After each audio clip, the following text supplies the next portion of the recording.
What's going on, shoe fanatics? Welcome back to the channel. I don't typically do these type of videos anymore, but some of you requested that I go ahead and start these back up because you kind of want to get my insight on a pair of sneakers. And I understand that wholeheartedly because I've actually gained the trust of some of you with my sneaker opinion.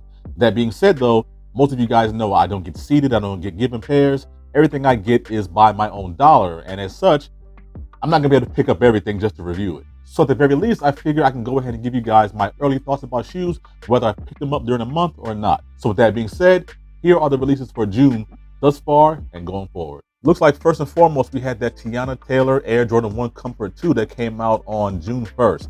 I did want that sneaker. I tried for that sneaker. I epically failed to acquire that sneaker. It was the gym red, black, summit white, coconut milk colorway. Some of you guys were calling that the Ronald McDonald colorway and whatever. At the end of the day, a lace swap is all that sneaker needed to really be special. At the very least, I want to be able to get that sneaker in hand to tell the story of it and of course, obviously to wear it later on.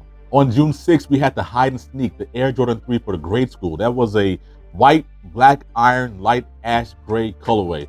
I think that one was really nice for the kids, and I know a couple of adults who wanted that. And the cool thing about it being grade school is that this is one of those wells that women who have smaller feet can dip their foot back into. Over the last couple of years, since the sneaker market has become a dog-eat-dog world, the women have had a hard time getting their pair on general release sneakers. And you add to that the fact that a lot of them were complaining about poor quality in the grade school sneakers. They were trying to get the men's pairs that were getting eaten up a lot. And even the women's pairs that were for women were getting eaten up a lot by men. But quality issues aside, at the very least, if they wanted this sneaker, they can dip back into this pool and pick up at their size with no problem from the guys. So at the end of the day, the elephant gray hide and sneaks, grade school small foot women, these were a go. After that, we had the Air Jordan 5 Indigo Haze, another women's colorway.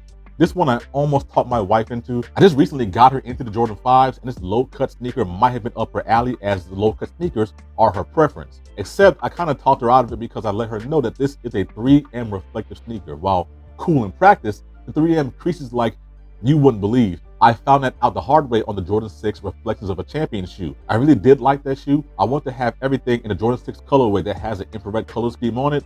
But after a couple of wears, I mean, that thing looked like trash, to be honest. So if I were to acquire that again, I would get it and probably just have it sitting. I wouldn't wear it. And that's probably the reason why I would not wear this particular shoe or have my wife wear this particular shoe. The colorway was Indigo Haze, Fire Red, Metallic Silver, Alabaster, and Flint Gray. For a price of $180, this one was a skip for both me and my wife. So now we become current, and the shoe that's dropping tomorrow, the Air Jordan 1 Washed Black. The Air Jordan 1 Washed Black has a black, fire red, light smoke gray in sale. And I think the light smoke gray is actual colorway from Jordan Brand and Nike, but we're calling this the Washed Black for the streets. In this particular case, the Jordan 1 Washed Black is a pretty decent shoe. It will definitely put you in the same mind frame as both the Wash Pink and the Hyper Royal. Now, the collector in me wants to go ahead and pick these shoes up, if nothing else, just to have a collection complete. Now, of course, I'm missing the Turbo Green. And by collection, I mean that kind of washed, acid wash kind of look. So that's the Turbo Green, this Hyper Royal, this Wash Pink, and of course the Wash Black. But unfortunately, the shoes just don't move me to open my wallet. And that being said, sale, outlet, that's a different story. Also releasing on June 10th, and this is a shoe I'm definitely gonna try to get, is the Air Jordan 2 Wings. Now the color code on that is white, malachite, and black. For a price of $210, this is one of those Jordan 2s that is kind of probably gonna be polarizing. You're gonna like it for the story, like it for the colorway, or you're gonna hate it for both. The colorway is just okay to me, and that wings kind of picture as inside of the shoe itself, I'm kind of not a fan of, but the storytelling in itself, the reason behind the shoe's inspiration and dedication to you know who, it really makes me want that shoe, especially to get on camera and talk about it. So again, tomorrow, June 10th, $210. We'll look and see if I strike out or not. If you're into golf, on June 14th, you have the Jordan 6 Low US Open. This colorway is silver metallic, action grape, white, and oxygen purple. This is a very purple golf shoe, and I actually did an outlet vlog maybe like 2 or 3 days ago, and I had the Jordan 12 Golf in hand. I told you guys if I ever start picking up golf again, I'll definitely gonna pick that Jordan 12 up. The way I do things, I kind of build up a collection both to wear and both to talk about. And both of those require a certain functionality. As I do not currently play golf, these shoes will not get worn and therefore they will not be coming to the collection. Pretty cut and dry, except this may be a nice colorway, maybe a nice shoe to wear when playing golf, but until then, I'll never know. Also, for that $220 price tag, you can kind of miss me with that one. Coming up on June 17th is the Air Jordan 2 Low Cherrywood. As time has gone on, I have become more and more appreciative of the Air Jordan 2 in both the high and low forms. The colorway on this is white, cherrywood, red, light, steel gray. Now that cherrywood is kind of intriguing to me because it has this maroon, burgundy, just dark colorway. Mixed in with that gray, I think can actually be nice. What I would like to do is get it in hand, maybe see about some of the materials, see how it kind of feels on foot before I decide whether or not it was a keeper for the collection. With that being said, it is summertime and these lows are going to be very handy when you want to get out there and rock some J's and still keep your ankles cool at the same time. For $150, this price tag is not bad, but still not enough to motivate me to open my wallet. For a little bit of a twist, we had the Jordan Tatum 1 Pink Lemonade. Now again, this is Jason Tatum of the Boston Celtics. This is his first signature shoe in a pink lemonade colorway. And the color is pink tint, barely volt, lava glow, and aurora green. For $120, a signature shoe is not a bad idea, except I don't know if these shoes exactly fit the lifestyle bill. Now, as you guys know, Jason Tatum, again, professional basketball player, Boston Celtics, shoes probably pure performance, much like a lot of these shoes used to be back in the day. Over time, we've adopted this lifestyle kind of formula and wear these shoes every day. I don't know the Pink Lemonade Tatum 1 is a lifestyle shoe. I don't see anybody wearing them. I don't see anybody talking about them. I'm kind of at a crossroads right there. So, but of course, you're an individual. So if these shoes resonate with you, if you want to play in them or rock them casually, your choice, $120, not a bad price. And that's coming out on June 20th. Shortly thereafter, on June 22nd, you have the Air Jordan 2 Low Women's Look Up in the Sky. And yes, like I'm saying, guys, it's the summertime. These lows are going to be everywhere. So this actually is not a bad colorway.